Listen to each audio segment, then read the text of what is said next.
ஐகானிக்ஸ் TV நேயர்களுக்கு வணக்கம். நம்ம இப்ப எங்க வந்திருக்கோம்னா திருச்சி மாவட்டம் துறையூர் வட்டம் புளியஞ்சோலை அப்படின்னா எல்லாத்துக்குமே தெரியும். அதுக்கு பக்கத்துல இருக்க பீமேட்டருங்கிற கிராமத்துல இருக்கும். இப்ப நீங்க பின்னாடி பார்த்துட்டு இருக்கிறது நம்ம கொல்லிமலை அடிவாரத்துல அதோட நீர்வளம் இங்க வந்து அந்த நீர்ப்பாசனத்துல தான் இங்க விவசாயம் பண்றாங்க. நம்ம இங்க எதுக்கு வந்திருக்கோம்னா இயற்கை விவசாயி திரு சுந்தராசு அவர்கள் சந்திக்கலாம் வந்திருக்கோம். இயற்கை விவசாயத்துல அவருக்கு வந்து ஒரு 10 வருட அனுபவம் இருக்கு. அதுக்காக அவரை நம்ம இங்க பார்க்க வந்திருக்கோம். அவரோட அனுபவங்களை நமக்காக நம்ம நேயர்களுக்காக பகிர்றதுக்காக வந்திருக்காரு.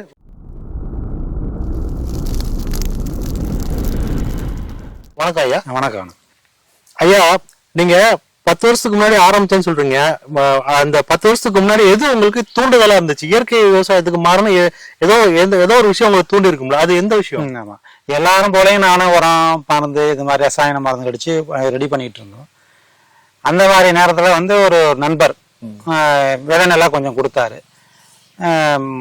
அந்த விதை நெல்லை நாங்க வந்து சிவப்பரிசி மாப்பிள சம்பா அந்த நெல்லை வந்து நாங்க ஒரு பகுதியை கொஞ்சமா, ஏன்னா அவர் சொல்லும் போது என்ன சொல்லி கொடுத்தாருன்னா, பாரம்பரியம் அந்த காலத்துல நெல் இருந்த நெல்லாம் நல்லா வரும், இயற்கையா வரும், எருவு தலை போட்டா போதும்னாரு. இருந்தாலும் ஒரு பயத்தோடையே அந்த நிலத்துல நான் ஒரு கொஞ்சமா ஒரு நிலத்தை எனக்காக ஒரு கொஞ்சம் ஒதுக்கி அதை பயிர் பண்ணினேன். மீதி இருந்த கொஞ்சம் நெல்லை நாங்க என்ன செஞ்சோம்னா அதை உரல்ல குத்தி அதை கஞ்சியா வச்சு குடித்தோம். அவ்வளோதான் வித்தியாசம். அந்த உரல் அந்த கஞ்சி குடிக்கும் போது ஒரு நாளில் ஒரு நேரத்தில் அந்த ஒரு மாற்றம், ஒரு நல்ல சுறுசுறுப்பாகவும் நல்ல ஹெல்த்தாகவும் பசியை தாங்கக்கூடியதாக இருந்ததும் நல்ல ஆரோக்கியமான அந்த கஞ்சி ஒரு வித்தியாசம் தெரிஞ்சுது. அப்புறம் கொஞ்சம் நட்டுருக்குமே அப்படின்னு சொல்லிட்டு ஒரு தெம்பில் அந்த நெல்லுக்கு நாங்கள் சாணம் கரைச்சி விடுறது, இந்த மாதிரி சில விஷயங்களை செஞ்சோம். நல்லாவே வந்து நல்லாவே ஒரு சென்ட் வச்சுக்கோங்களேன். அந்த ஒரு சென்ட்ல ஒரு வித்தியாசம் நல்லா தெரிஞ்சுது. அதுக்கப்புறம் எனக்கு இருக்கிற அந்த 1 ஏக்கர்ல அந்த கவனம் பாரம்பரிய நிலம் நோக்கி அந்த சாப்பிட்டதுனால உணர்வு, பயிர் வந்ததுல உணர்வு வச்சு நான் அப்படியே டோட்டலா அப்படியே மாற ஆரம்பிச்சோம்.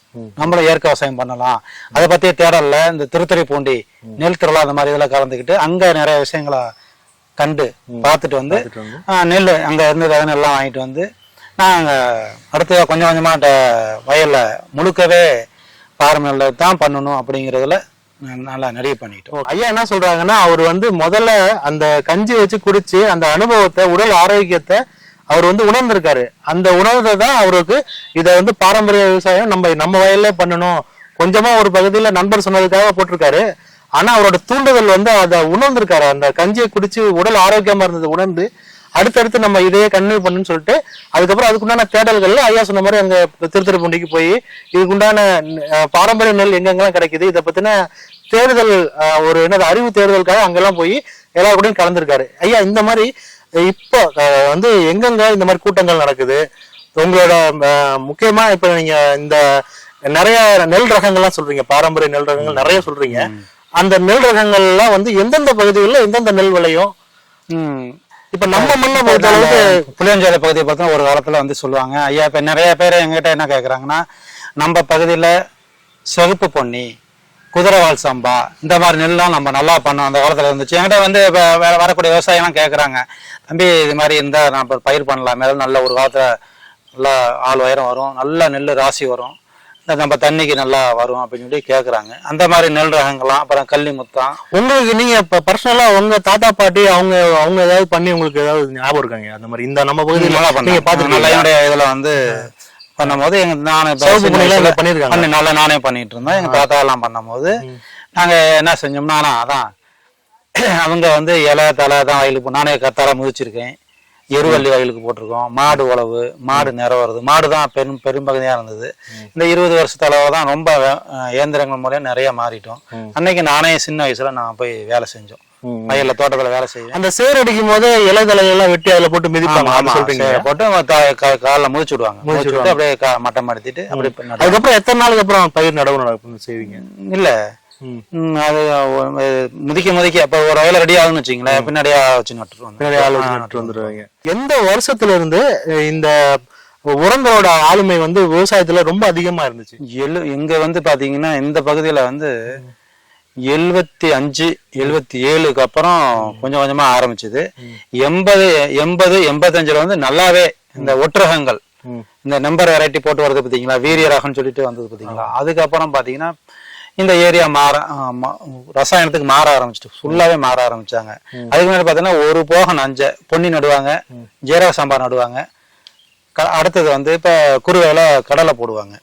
இப்ப பாத்தீங்கன்னு வச்சுக்கோங்க 3 போகமே நெல் விளையிற மாதிரி வரும்போது இந்த ரசாயனுடைய பயன்பாடு அதிகமா ஆரம்பிச்சது. அப்போ வந்து நெல் வந்து பாத்தீங்கன்னா அந்த நிலத்தை வந்து பண்படுத்துறதுக்காக ஒவ்வொரு தடவையும் ஒரு தடவை நெல் போட்டாங்கன்னா, அதாவது ஒரு தடவை சம்பா போட்டாங்கன்னா அடுத்த தடவை மாத்தி போட்டு அதுக்கப்புறம் கடலை போட்டு அந்த நிலத்தோட தன்மையை வந்து அவங்க வந்து மாறாம பாத்துக்கிட்டு இருந்திருக்காங்க. ஆனா இப்ப நெல்லோட தேவை ரொம்ப அதிகமா தேவைப்படுறதுனால இப்ப 3 போகமும் நெல் போடுறதுனால தன்னால வந்து ரசாயன உரங்களை மக்கள் பயன்படுத்த ஆரம்பிச்சிட்டாங்க. வேளாண் துறையை இப்ப இந்த குழு ஆரம்பிச்சிருக்காங்க கவர்மெண்ட். இதுல இயற்கை விவசாயம் பண்ணவா சேர்ந்து இந்த ஏரியா அந்த ஒன்றியத்துல ஒரு குழுவா நீங்க வாங்க, நாங்க அதுல ஒரு தலைவரா இருக்கிறோம்.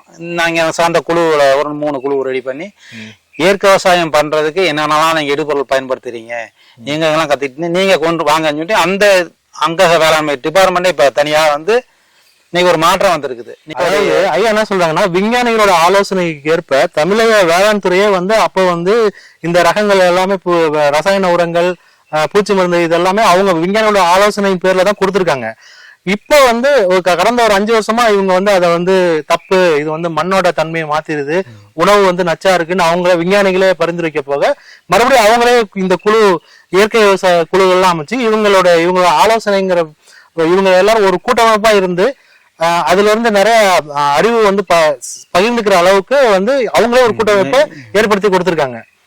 ஐயா இப்போ வந்து நம்ம இயற்கை விவசாயி இப்போ நம்ம தலைமுறை உங்க தலைமுறை போயிடுச்சு, இப்ப அடுத்த தலைமுறை இயற்கை விவசாயிங்களுக்கு இப்பதான் புதுசா நான் வந்து இவ்வளவு நாளா ஒரு 5 ஏக்கர் இருக்கு, நான் வந்து இப்ப இயற்கை விவசாயம் பண்ணலான்னு இருக்கேன் அப்படின்னு புதுசா ஆரம்பிக்கிறவங்களுக்கு உங்களோட அறிவுரை என்ன? நிறைய அது மாதிரி தேடி வராங்க, நீங்க கேட்கற ரைட்டுங்க. இப்ப நானே கொஞ்சமா பண்ணணும், நிலத்துல கொஞ்சம் பகுதி எடுத்து தானே நான் பாரம்பரியம். எந்த விவசாயமா இருந்தாலும் இயற்கை விவசாயம்னு வரும்போது பாரம்பரிய நெல்லுக்கு வந்து நம்ம செய்யறது ஒரு பக்கத்து நல்லாவே வரும், அதுல விற்கிறது இதெல்லாம் சாப்பிட்றது எல்லாம் ஒரு பக்கத்து வச்சுங்களேன். பொதுவா வந்து நம்ம நஞ்சு இல்லாத உணவு சாப்பிடணும், இயற்கை விவசாயம் பண்ணணும் அப்படின்னு நீங்க வரும்போது இன்னைக்கு இருக்கிற இளைய தலைமுறை நிறைய பேர்ல பாத்தீங்கன்னா மாடு, நம்மளுக்கு மாடு தான் பிரதான விஷயம். தற்சார்பா சொல்ல போகும்போது நான் பாத்தீங்கன்னு வச்சுங்களேன், கண்டிப்பா அந்த பழைய முறையில அந்த நாட்டு மாடு, அந்த துமிழ் இருக்கணும், கொம்பு இருக்கணும், இந்த மாதிரி உள்ள மாடு தான் அதுக்கு மெயின். இது ஆமா, இது இடுபொருள் தயாரிக்கிறதுக்கு நம்மளுக்கு மாடு வேணும். அது மாதிரி ரெடி வந்துட்டோம்னாவே நம்ம இடுபொருள் தயாரிச்சுக்கலாம். மாடு வந்து ஒரு மிகப்பெரிய ஆதாரமா இருக்கு இந்த இயற்கை விவசாயத்தோட இடுபொருள் தயாரிக்கிறதுக்கு. நாட்டு மாடு தான் வந்து ரொம்ப ஒரு ஆதாரமான விஷயம்னு சொல்றாங்க. நீங்க இப்போ புதுசா ஸ்டார்ட் பண்றீங்க, இயற்கை விவசாயம் புதுசா ஸ்டார்ட் பண்றீங்கன்னா முதல்ல நீங்க பண்ண வேண்டியது ஒரு நாட்டு மாடை வாங்கி அதை பராமரிக்க கத்துக்கோங்க. அதோட சாணங்கள், அதோட எரு, அதோட கழிவுகளே வந்து இதோட விவசாயத்துக்கு இடுபொருள் தயாரிக்க அது பயன்படும் சொல்றாரு. ஐயா, அது வந்து நம்ம இடுபொருள் தயாரிக்கிறதுக்கு பயன்படுத்துறோம். பூச்சிக்கொல்லி இல்லாம இப்ப பக்கத்து நிலங்காரங்க வந்து அவன் பூச்சி மருந்து போட்டு பண்ணிருப்பாங்க, அப்போ பூச்சி அங்க போகாது. நம்ம வந்து பூச்சி மருந்து இல்லாத ஒரு வயலா இருக்கும். இப்ப பொதுவா இந்த இயற்கை விவசாயம் உள்ள போறவங்களுக்கு உண்டான மிகப்பெரிய சவாலே இந்த பூச்சிங்கிறாங்க. அதுக்கு நம்ம இயற்கையா பூச்சி வராம இருக்க என்ன பண்ணலாங்க? பூச்சிகளுக்கு வந்து எதெல்லாம் பிடிக்காது, புழுவுக்கு எதெல்லாம் பிடிக்காது, அப்படி மாதிரி விஷயத்துல நம்ம பண்ணி நம்ம சமையல் அறையில இருக்க அப்படி வச்சுக்கோங்க. சமையல் அறைக்கு வந்துடுறோம், சமையல் அறையில நம்மளுக்கு எதெல்லாம் இருக்குதோ இஞ்சி, பூண்டு, பச்சை மிளகா, இந்த 3Gன்னு இப்ப சொல்றாங்க, அந்த கரைசல் ஒண்ணு, புழுவுக்கு பூச்சிக்கு ஒண்ணு. அப்புறம் பூச்சிக்கு எல்லாம் எதெல்லாம் பிடிக்காது அந்த அப்படிங்கிற மாதிரி பால் உள்ள தலை, வாசம் உள்ள தலை, வாடை உள்ள தலை, இந்த மாதிரி தலைங்களை நம்ம வெட்டி நொதிக்க போட்டு அந்த கரைசலை நம்ம வயலுக்கு பயன்படுத்தலாம். பூச்சி கண்ட்ரோல் நல்லா கிடைக்கும். ரெண்டாவது, நம்ம இயற்கை விவசாயம்னு வரும்போது இந்த மாதிரி இடுபொருளை நம்ம பயன்படுத்த ஆரம்பிக்கும் போதே நம்ம பயிர் வந்து ஒரு எதிர்ப்பு சக்தியோட அது நல்லாவே மற்ற வித்தியாசம் நல்லா தெரியும், பூச்சி தாக்குதலே கம்மியா இருக்கும்.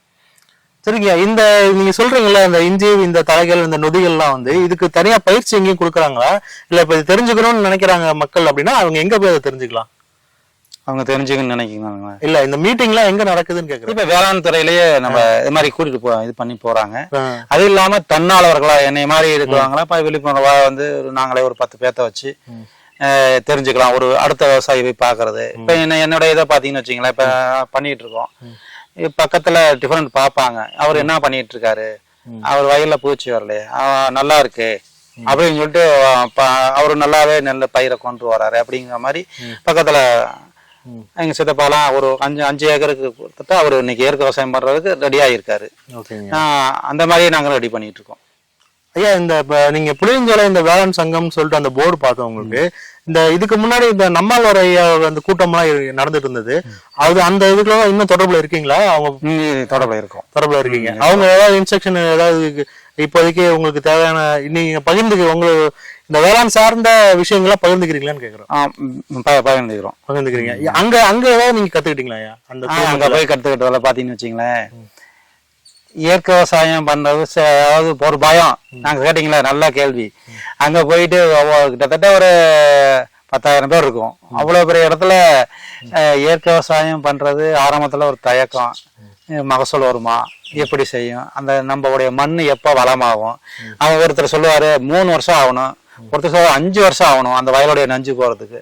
இதெல்லாம் தாண்டி நம்ம இயற்கை விவசாயம் எப்படி பண்றது ஒரு ஆரம்பத்துல ஒரு புதுசா அவங்களுக்கு ஒரு தயக்கம். அந்த மாதிரில பெரிய பெரிய வேளாண் அறிஞர் முன்னோடி விவசாயிகள்லாம் என்ன சொன்னாங்கன்னா, வயலை எப்படி மாத்துறது, அது மாதிரி நிறைய ஊக்குவிச்சாங்க. நீங்க பலதானிய விதைங்க, 6 மாசத்துல மண்ணு வளம் ஆயிரும், எருவை போடுங்க அப்படின்னு சொல்லி சொன்னாங்க. இருந்தாலும் ஒரு தயக்கம். ஆனா நம்ம வயல்ல நேரடியா நம்ம செய்ய ஆரம்பிக்கும் போது அந்த அனுபவம் தான் பெரிய அனுபவம். நம்ம துணிச்சலா கொஞ்சமா நம்ம செய்ய ஆரம்பிச்சிட்டாவே அந்த பயிர் நம்மளுக்கு அந்த விவசாயத்தை சொல்லி கொடுத்துரும். நம்ம வந்து ஒரு 10 வருஷமாவே மண்ணை ரசாயன உரங்கள் போட்டு பாழாக்கிட்டோம், மண்ணை மலடாக்கிட்டோம்னு சொல்லுவாங்க. இந்த சொற்பதம் சரியான பதம் தான். மண்ணை மலடாக்கி வச்சுட்டோம். அந்த மண்ணை இயற்கை விவசாயத்துக்கு நம்ம எப்படி திருப்பி அதை கொண்டு வர்றது, ரீஃபார்ம் பண்றது மண்ணை அப்படிங்கிற அறிவு அந்த குழுமத்துல போய் அவங்க அந்த பல தானியங்கள் வச்சு பல தானியங்களை ஃபர்ஸ்ட் தெளிச்சுட்டு அதுக்கப்புறம் உழுதுட்டு மறுபடியும் பயிர் பண்ணோம்னா அந்த மண் பழைய மாதிரி மாறிக்கும், அந்த மண்ணுக்கு பழைய சத்தெல்லாம் வந்துடும் அப்படிங்கிற அறிவுலாம் இந்த மாதிரி குழுக்கள்ல போய் மீட்டிங் போய் அட்டன் பண்ணி தான் ஐயா தெரிஞ்சிருக்காங்க. ஐயா, இப்போ 1 ஏக்கரை இப்போ நான் இதுக்கு முன்னாடி ரசாயன உரங்கள்லாம் போட்டேன். 1 ஏக்கரை நான் மண்ணை பழையபடி மாத்தணும்னா அதுக்கு என்ன வழி, எத்தனை நாள் ஆகும், அதுக்கு அந்த வழிமுறை கரெக்டா சொல்லுங்க. 3 வருஷம் ஆகும். 3 வருஷம் ஆகும். அந்த ரசாயனம்லாம் அந்த மண்ணை விட்டு போறதுக்கு 3 வருஷம் ஆகும். ஆனா படிப்படியா நம்ம அதை தெரிஞ்சுக்கணும். அதுதான் நம்ம பொருளாதார ரீதியாகவும் நம்ம நம்ம உள்வாங்கணும். நஞ்சில்லாத உணவை நம்மளுக்கு எடுத்துக்கணும், நம்ம சந்தைக்கு எடுத்துக்கணும். அடுத்தது அதை ஒரு வெளியே கொடுக்கணும். அப்படிங்கறதுல இந்த 1 ஏக்கர்ல வரக்கூடிய இதை எவ்வளவு இருந்தாலும் ஒரு தாங்குற சக்தியோட கொஞ்சமா பண்ணணும். அதெல்லாம் பண்ணும் போதே நம்மளுக்கு அந்த அனுபவம் கிடைச்சிரும். 3 வருஷம் ஆகும்னா 3 வருஷம் நிலத்தை விவசாயம் பண்ணாம வச்சிருக்கணுமா? இல்ல 3 வருஷம் மகசூல் இருக்கா? அதாவது பலதானிய விதைப்பு இந்த மாதிரி எல்லாம் கொண்டு நம்ம அதுக்கு பயிருக்கு கொடுக்கணும். நிறைய விஷயங்களை பயிருக்கு செய்யணும். அதுக்கு கொஞ்சம் பொருளாதார ரீதியா கொஞ்சம் செலவாகும். இருந்தாலும் அந்த சூழ்நிலையை பொறுத்து நம்மளுக்கு மகசூல் வர்றது நிறைய விஷயம் நம்ம அதை கத்துக்கலாம். இப்ப ஒரு பட்டம் பருவம்னு சொல்றாங்க இல்லையா, அந்த பருவத்தை நடணும். கரெக்டா அதை கொண்டு வந்தோம்னா நம்ம கூடிய மகசூல் வரும். அந்த மாதிரி செய்யலாம். இல்ல இந்த பக்கம் அடுத்தது களை நீங்க கேட்கணும். களைகள் பாத்துக்கணும். காய்ச்சலும் பாய்ச்சலும் 1 பயிர் வைக்கிறேன் 2 பயிர் வைக்கிறேன் அப்படின்னு சொல்லும் போது களை தான் பிரதான பிரச்சனை, ஆள் செலவு. இப்ப இந்த பாரம்பரிய நெல்லை நம்ம நாத்து போட்டு நடும் போது பாத்தீங்கன்னு வச்சுங்களேன், 10 நாள் 15 நாள் பொடி நடணும். அதிகமா வேறு நல்லா போகும், மேல வர மாதிரி கீழே வேறு போகும். இப்ப இருக்கிற இந்த மக்கள் பாத்தீங்கன்னா அவங்க பயிர் பறிக்கிறதுக்கும் இந்த நெல்லை பறிக்கிறதுக்கும் வித்தியாசம் வரும், அத்துப்படுவாங்க. அதனால இதெல்லாம் நம்ம கத்துக்கணும். அதனால பயிரை கொஞ்சமா பண்ணி இயற்கை விவசாயத்துல நம்ம செய்யதான் நம்மளுக்கு அந்த இது வரும். நீங்க இப்போ ஒரு பெருநிலம் வச்சிருக்கீங்கன்னா எடுத்தோடனே எல்லாத்தையுமே இயற்கை விவசாயத்துக்கு மாத்தாம ஒரு ஏக்கரை நீங்க தேர்ந்தெடுத்து அதுல பயிர் பண்ணி பழகுங்க. முதல்ல பழகிட்டு அது ஒரு 3 வருஷம் ஆகிறப்ப அதுல எப்படி மகசூல் எடுக்கிறதுன்னு நீங்களாவே கத்துக்குவீங்க. அதுக்கப்புறம் படிப்படியா நீங்க 5 ஏக்கர் வச்சிருந்தீங்க, 5 ஏக்கரையும் முழுசாவே இயற்கை விவசாயத்துக்கு மாறுங்கன்னு சொல்றாரு. அந்த 3 வருஷம் கேப் பொருளாதார நீங்க ரெடி ஆகிக்கிட்டு அது மகசூல் எதிர்பார்க்காம நீங்க விவசாயத்தை கத்துக்கணும், இயற்கை விவசாயத்தை கத்துக்கணுங்கிற எண்ணத்துல நீங்க அதாவது நச்சில்லாத உணவை சாப்பிடணும்னா நம்ம இதுதான் பண்ணி ஆகணுங்கிற எண்ணத்தோட அதை செஞ்சா மட்டும்தான் இதை முழுசா 3 வருஷமும் அந்த மண் ரெடி ஆகி அந்த இயற்கையா விளையிற பயிர் நமக்கு கிடைக்கும். ஐயா, இப்போ களையை பத்தி சொன்னீங்க. மேனுவலா தானே எடுக்கிறீங்க களையா இல்ல கைகளை தான்? கைகளை தான். அதான் தெரிஞ்சுக்கணும். எந்த பயிராக இருந்தாலுமே கலையை நம்ம புரிஞ்சுக்கிட்டாவே நம்ம ஜெயிச்சுக்கலாம். முன்னோர்கள்லாம் எப்படி கலையை கண்ட்ரோல் பண்ணி அன்னைக்கு செஞ்சுட்டு இருந்தாங்க. இன்னைக்கு தானே நிறைய விஷயம் பண்ணி கலைக்கு பயப்படுறோம். அன்னைக்கு அவங்க எப்படி செஞ்சாங்க அப்படிங்கறதுல நம்ம பழைய முதல்ல பேர் நம்ம வச்சுங்களேன். அந்த பயிர் நடுறோம், பயிர் நட்டது வந்து இந்த 10-12 நாள்ல களை எடுக்கணும். உருட்டலாம் இல்ல மேன் பவர் வச்சுக்கலாம். இதுல வந்து பாத்தீங்கன்னா ஆரம்பத்திலே செஞ்சுட்டோம்னா களைக்கட்டி மூலமா பறிச்சு எடுத்துருவாங்க. அது புஞ்சைக்கு செய்யலாம். அது மாதிரி செய்யலாம். ஆனா செலவாகும். நீங்க இயற்கை விவசாயம் பண்ணும் போது இது பெரிய செலவு தான். ஆனா அதனாலதான் சொன்னா நம்ம கொஞ்சமா பண்ணும் போது நம்மளுக்கு அதோடைய ரசாயன இது யூஸ் பண்றவங்க என்ன பண்றாங்க? களை நஞ்சு அடிக்கிறாங்க. நஞ்சு அடிச்சு அதாவது நெல்லை தவிர மத்த எந்த செடியா இருந்தாலும் நெல்லுக்கே தான், நெல்லுகளையும் களைக்கொல்லி தான் போறாங்க. புஞ்சைக்கு எதா இருந்தாலும் களைக்கொல்லி மருந்து அடிச்சிடுறாங்க. இப்ப நம்ம வந்து மேலால அதை பறிச்சு எடுக்கணுங்கிறீங்க. இல்லாட்டி நம்ம இப்ப ஒரு கருவி ஒண்ணு காமிச்சிங்களா, அது மூலமா பண்ணலாம். புஞ்சைக்கு இந்த வீடர் இருக்கு, உருட்டிக்கலாம். அது மாதிரி முதல்ல நம்ம உள்வாங்கிக்கணும் நம்ம செய்ய போற விஷயத்த. ஏன்னா மேன் ஆளை வச்சு செஞ்சோம்னா செலவு அதிகமா தான் போகும். ஏன்னா வேலைக்கு அவங்க செய்யறது இதெல்லாம் பாட்டிட்டு, அதனால நம்மளே கத்துக்கலாம். நம்ம எப்படி இதெல்லாம் செஞ்சு ஓட்டுறது இது பண்ணி நம்ம கொஞ்சம் செஞ்சுக்கலாம். இந்த இது இருந்தாவே போதும். ஐயா, விவசாயத்தை பொறுத்தளவுக்கு வந்து பாத்தீங்கன்னா பூச்சி வந்து ஒரு முக்கியமான இடத்துல இருக்கு. அதாவது பயிர்களுக்கு நன்மை செய்யும் பூச்சிகள்னு சில இருக்கு, பயிர்களுக்கு தீமை செய்யும் பூச்சிகள்னு இருக்கு. இதை பத்தின பொதுவான அறிவு இயற்கை விவசாயத்துல நீங்க அதை எப்படி கொண்டு போறீங்க? ஆமா, பூச்சினாவே பெரிய விஷயம்தான். கொசுல முதல் கொண்டு எல்லாமே இருக்குது. இதை பத்தி ஆரம்பத்துல பாக்கணும்னு வச்சிங்களேன், பூச்சின்னு வயலுக்கு வந்துருச்சுன்னா கடையில மருந்து வாங்கி வந்து அடிச்சிருவோம். இந்த மாதிரி சூழ்நிலையில தான் அப்புறம் நம்ம பூச்சி செல்வம் இருக்காரு பாத்தீங்களா, பூச்சி நீ செல்வம் வேளாண் துறையெல்லாம் இப்ப திருச்சி பக்கத்துல தான் இருக்காரு. அவருடைய மீட்டிங்ல கலந்துக்கிட்டோம். அவருடைய புத்தகம் படிச்சோம் ஆரம்பத்துல. அது பாத்தீங்கன்னா பூச்சிகளும் உங்கள் நண்பர்களே அப்படின்னா, பூச்சிகளும் உங்கள் நண்பர்களே அப்படிங்கும் போது என்ன, அது பூச்சி நம்ம நண்பனா, நம்ம பயிரை திங்குது எல்லாம் திங்குது அப்படின்னு பார்க்கும் போது அவருடைய புத்தகம் அவருடைய மீட்டிங் எல்லாம் கேட்கும் போது நிறைய ஒரு விழிப்புணர்வு நம்மளுக்கு. வயல்ல போய் நின்றுகிட்டு அவர் சொல்லுவாரு, மேல பறக்கிற பூச்சி எல்லாம் அவர் சொல்லுவாரு. மேல என்னெல்லாம் பூச்சி பறக்கும், குளவி, தட்டான், குருவி, சிலந்தி பூச்சி, இதெல்லாம் பாத்தீங்கன்னா மேலேயே இருக்கும். நம்ம வயல்ல போய் பார்த்தோம்னா தெரியும் இந்த பூச்சி. அப்ப கெட்ட பூச்சி படம் பாத்தீங்கன்னா இலைக்கு அடியில இருக்கும், இலைக்கு அடியில உள்ளுக்கு அப்படி இருக்கும். அப்ப அவர் அதை வித்தியாசப்படுத்தி காமிச்சாரு. இந்த எனக்கு ஒரு புரிதலை உண்டாக்குனது. அப்புறம் அதை வச்சுதான் தெரிஞ்சுக்கிட்டோம். இப்ப மேல பறக்கிற பூச்சி இது பூரா நம்ம ரசாயன மருந்து அடிக்கிறோம்னு வச்சுக்கங்களேன். ரசாயன மருந்து அடிச்சோம்னா எல்லாமே டோட்டலா காலி ஆயிரும். அப்ப அந்த பூச்சி வந்து நம்மளுக்கு பூச்சியை திங்கிற பூச்சி, அதுதான் நம்மளுக்கு நண்பன். பயிரை திங்கிற பூச்சி நம்மளுக்கு கெட்ட பூச்சி. அப்ப அந்த இது வித்தியாசத்தை அவர் நல்லா அழகா உணர்த்தி எங்களுக்கு ஒரு புரிதலை ஏற்படுத்தினார். அதனால அவருடைய இதெல்லாம் போய் நான் கலந்துக்கிட்டோம். அதை வச்சு அவர் மருந்து அவர் சொல்லுவார். பூச்சி எப்படி, புத்தகத்தோட பேர் என்ன சொன்னீங்க? பூச்சிகளும் உங்கள் நண்பர்கள் அப்படின்னு ஒரு புக்கு, அதுல இது இருக்கு. ஐயா என்ன சொல்றாங்கன்னா, பயிரோட மேற்பரப்புல பறக்கிற இந்த 4-5 பூச்சி சொன்னாங்களா, அந்த பூச்சிகள் வந்து பயிரை தின்னக்கூடிய பூச்சிகளை சாப்பிடுறது, அதுக்கு வந்து உணவே பயிரை தின்னக்கூடிய பூச்சிகள் தான். நம்ம நீங்க ரசாயன முறையில நீங்க பூச்சி மருந்து அடிக்கும் போது பயிரை தின்னக்கூடிய பூச்சிகள்லாம் இருக்குல்ல, அதை கண்ட்ரோல் பண்றதுக்கு உண்டான அந்த மேல பறக்கிற பூச்சி, அதுவும் நன்மை செய்யும் பூச்சிகள் அனைத்துமே அதுல வந்து இறந்து போயிருது. அப்ப வந்து உங்களுக்கு நீங்க வந்து ஃப்ரீக்வெண்டா மருந்து அடிச்சுக்கிட்டே இருக்க வேண்டிய தேவை இருக்கு. நீங்க ரசாயன முறையில மருந்து அடிக்கும் போது பயிர்களை திங்கக்கூடிய பூச்சிகள் அப்போதைக்கு இறந்துடும். ஆனா ஒரு 15 நாள்லயே மறுபடியும் அது உற்பத்தி ஆயிரும். நீங்க மேல பறக்கிற பூச்சிகள் எல்லாமே வந்து நீங்க நன்மை செய்யும் பூச்சிகள் எல்லாத்தையுமே கொண்டுட்டீங்கன்னா அது திரும்ப நீங்க மருந்து அடிக்க வேண்டி வரும். அதனால மருந்து கம்பெனிக்கு தான் லாபமே தவிர விவசாயிக்கு அது நஷ்டம் தான். அந்த செலவெல்லாம் கொண்டு போய் அந்த நீங்க உங்களோட மகசூல்ல அது மிகப்பெரிய பொருளாதார பாதிப்பு ஏற்படுத்தும். நீங்க திரும்ப பூச்சி மருந்தை யூஸ் பண்ணும்போது உங்களோட உணவுப் பொருள் நச்சுத்தன்மை அதிகமாகுது. அதை நீங்க மறந்துடுறீங்க. நச்சுத்தன்மையான உணவுப் பொருளை நீங்க தயாரிச்சு மக்களுக்கு கொடுத்துட்டு இருக்கோம், நம்மளும் சாப்பிட்டு இருக்கோம்.